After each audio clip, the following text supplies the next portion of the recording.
Hello दोस्तों, स्वागत है मेरे चैनल पे। तो आज हम लोग एवरेज में क्वेश्चंस करने वाले हैं। तो थोड़ा सा एवरेज में आगे क्वेश्चंस करने से पहले कुछ एवरेज के बारे में प्रॉपर्टीज़ हैं वो जान लीजिए तो अच्छा होगा।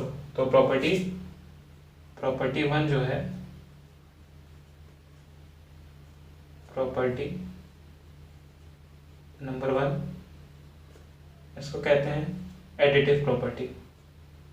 ठीक है, एडिटिव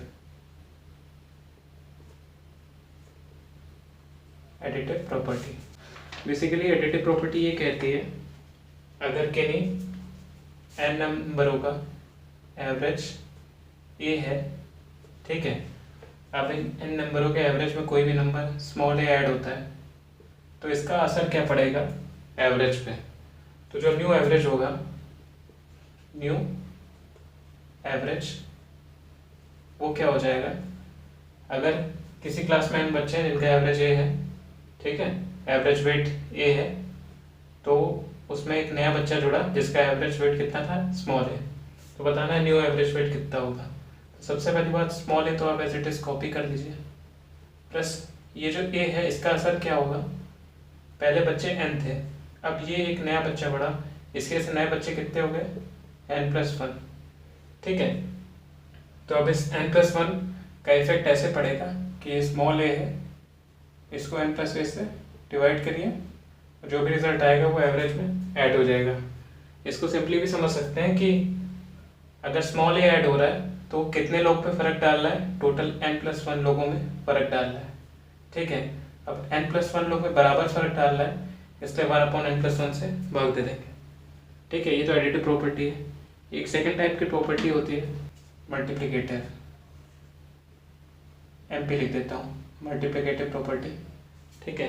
अब ये प्रॉपर्टी क्या है, इसमें क्या होता है कि अगर किन्हीं n नंबरों का एवरेज कैपिटल A है, ठीक है, अगर मैं कहूँ कि जो सारे नंबर हैं वो x1, x2, x3 और xn तक हैं, ठीक है, इन सब में मैं एक नंबर मल्टीप्लाई करूँ स्मॉल है, इसमें भी, इसमें भी, इसमें भी और इसमें भी, ठीक है, इन सब का एवरेज पे क्या फर्क पड़ेगा, तो एवरेज को भी स्मॉल ए से मल्टीप्लाई होना पड़ेगा।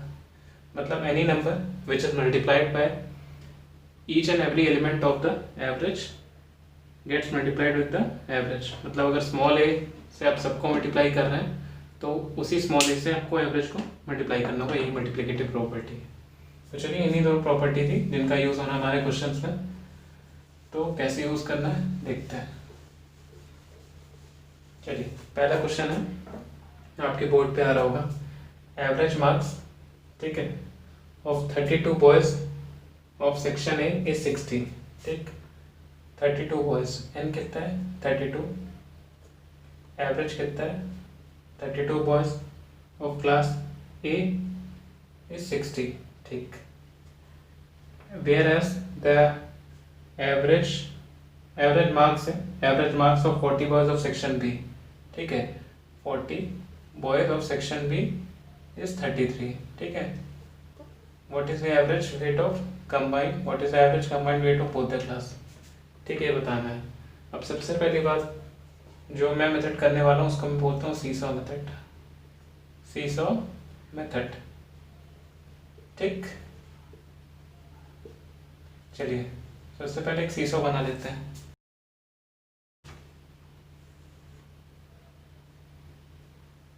एक आम लंबी होगी, ठीक है।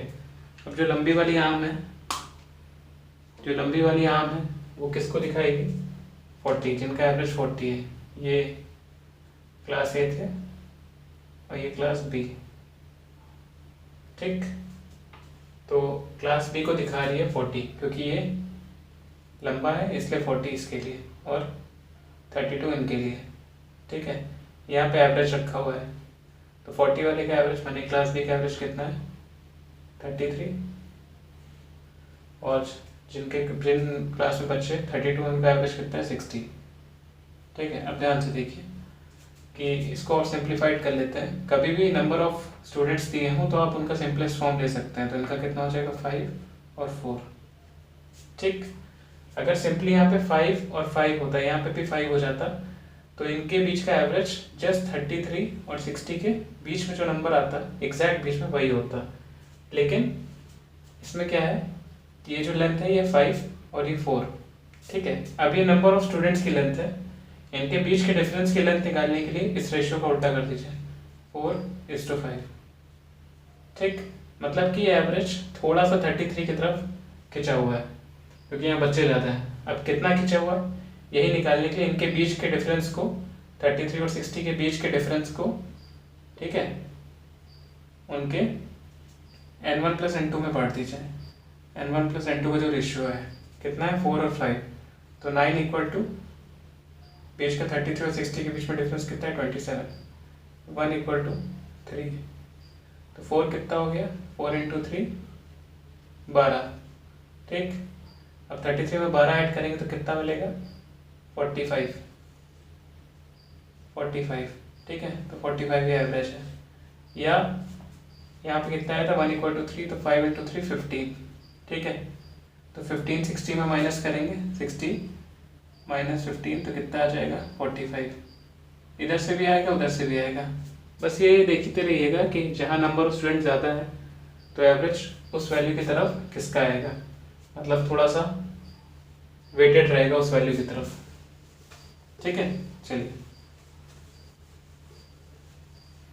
जहाँ भी 2 क्लासेस दी हो या 2 वैल्यू का एवरेज दिया हो या 2 ग्रुप का एवरेज दिया हो, वहाँ पे आप सीसॉ मेथड लगा सकते हैं, ठीक है। चलिए सेकंड क्वेश्चन देखते हैं कि अ मैन बॉट 13 आर्टिकल्स, ठीक है। एक आदमी 13 आर्टिकल लेके आया, 13 आर्टिकल लेके आया 70 रुपये में, ₹4.70 ईच, ठीक है। कितने रुपीज़ में लेके आया, 70, ठीक है। 15 at ₹60 each, 15 at ₹60 each, ठीक है। And 12 ₹4.65 each, 12 ₹4.65 each।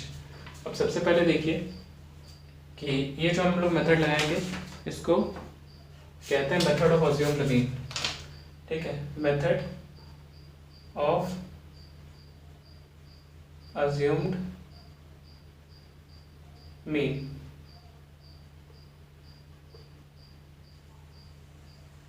ठीक। मेथड ऑफ अज्यूम्ड मीन, अब ये होता क्या है, मेथड ऑफ अज्यूम्ड मीन। चलिए इसमें आप कोई भी एक मीन मान लीजिए, बीच का कुछ भी आप मान सकते हैं, 70, 60, 65 जो मन करे। इसके अलावा भी मैं 60 मान लेता हूँ, तो हमारा अज्यूम्ड मीन कितना है, 60। अब बस देखना है कि बाकी के मीन कितने ज़्यादा हैं कितने कम हैं। अब 70 कितना ज़्यादा है, तो +10, लेकिन यहाँ पे n 1 होता तो 10 था, ठीक था कि 1 पे ये 10 ज़्यादा है, लेकिन 13 है, 13 पे 1 पे 10 ज़्यादा है तो 13 पे × 13 ज़्यादा होगा। 65 कितना ज़्यादा है, +5, तो +5 × 12। मैंने आपको एडिटिव प्रॉपर्टी बताई थी, कोई वैल्यू ऐड होती है तो वो उतने टाइम्स में बढ़ जाती है जितने नंबर ऑफ टर्म्स होता है। तो 13 + 25 कितना हो, 28 + 12 40, ठीक।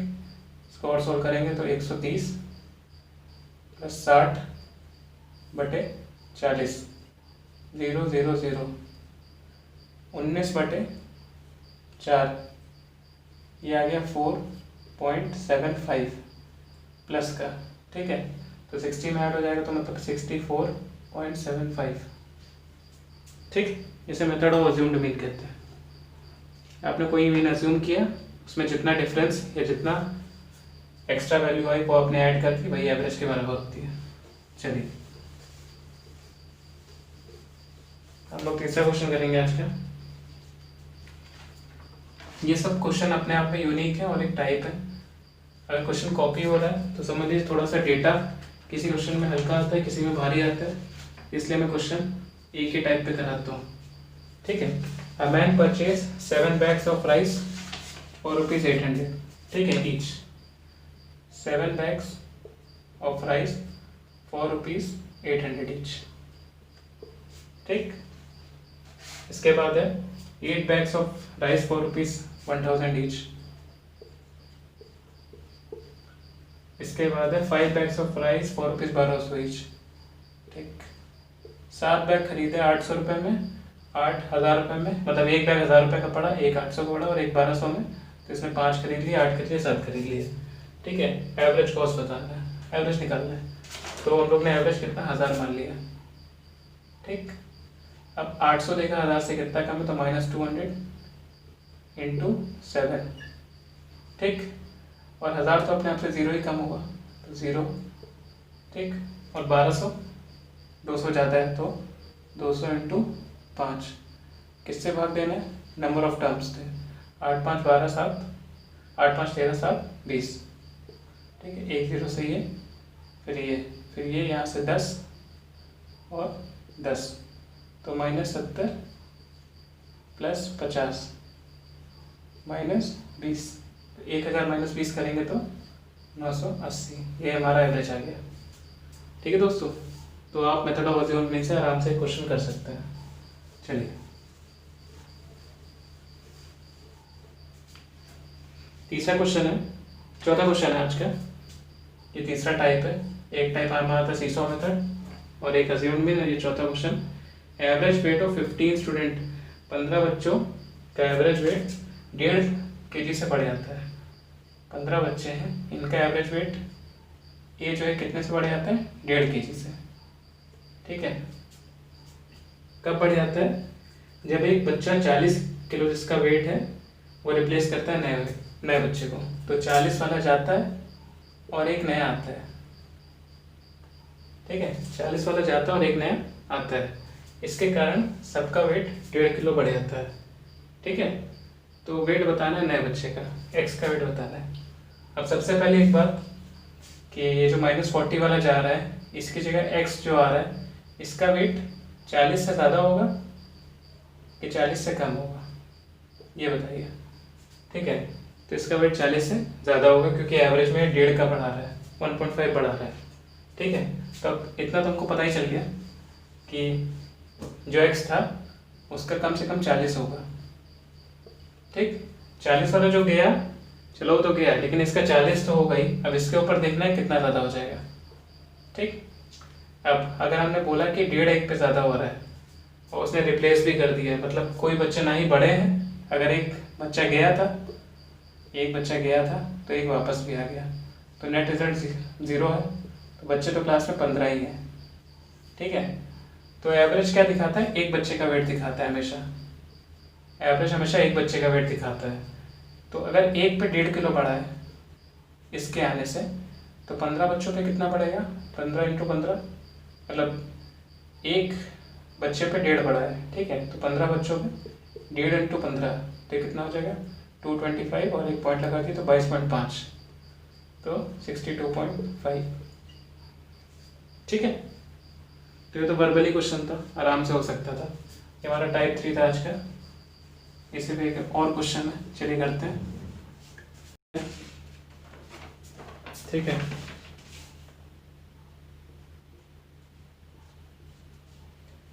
पचास बच्चे हैं किसी क्लास में। ठीक है, एन कितना हो गया 50। ठीक है, एवरेज वेट उनका कितना है बच्चों का 45। एक बच्चा क्लास से गया जिसके कारण सबका वेट 100 ग्राम कम हो गया। ठीक है, तो उस बच्चे का एवरेज वेट, उस बच्चे का वेट बताना है। एक बच्चा गया जिसके कारण सबका वेट 100 ग्राम कम हो गया। ठीक, 100 ग्राम वेट सबका कम हो गया। चलिए, अब ये बताइए, अगर एवरेज वेट उस बच्चे का, मतलब एक्स का 45 रहता, तो क्या किसी को फर्क पड़ता, नहीं पड़ता। इसके जाने से सबका वेट 100 ग्राम कम हो रहा है। चलिए, तो इनके जाने से सबका वेट अगर 100 ग्राम कम हुआ, तो जब ये चले गए तो कितने लोग बचे रहेंगे 49, और इनको इंक्लूड करने पे 50 थे, तो रिप्लेसमेंट वाला केस तो नहीं है। ठीक, रिप्लेसमेंट नहीं है क्योंकि यहाँ जाने वाला केस है, आने वाला केस नहीं है।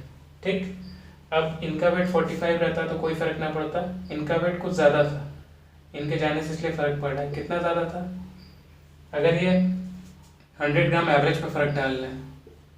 ठीक, 100 ग्राम एवरेज पे फर्क डालना है। ठीक है, एक बच्चे पे, लेकिन बच्चे कितने हैं 50, तो इंटू 50 करिए, ठीक, इससे क्या होगा, ये टोटल कितना प्रभाव डाले हैं सब बच्चों पे ही आ जाएगा, लेकिन ये ग्राम में आएगा। केजी में कन्वर्ट करने के लिए 1000 से भाग दे देता है। 5 किलो मतलब 50 किलो उसका वेट था जो बच्चा गया। यहाँ से आप आराम से कर सकते हैं। चलिए, थैंक यू। अगर आपको सेशन पसंद आया तो लाइक करिएगा, कमेंट करिएगा, शेयर करिएगा।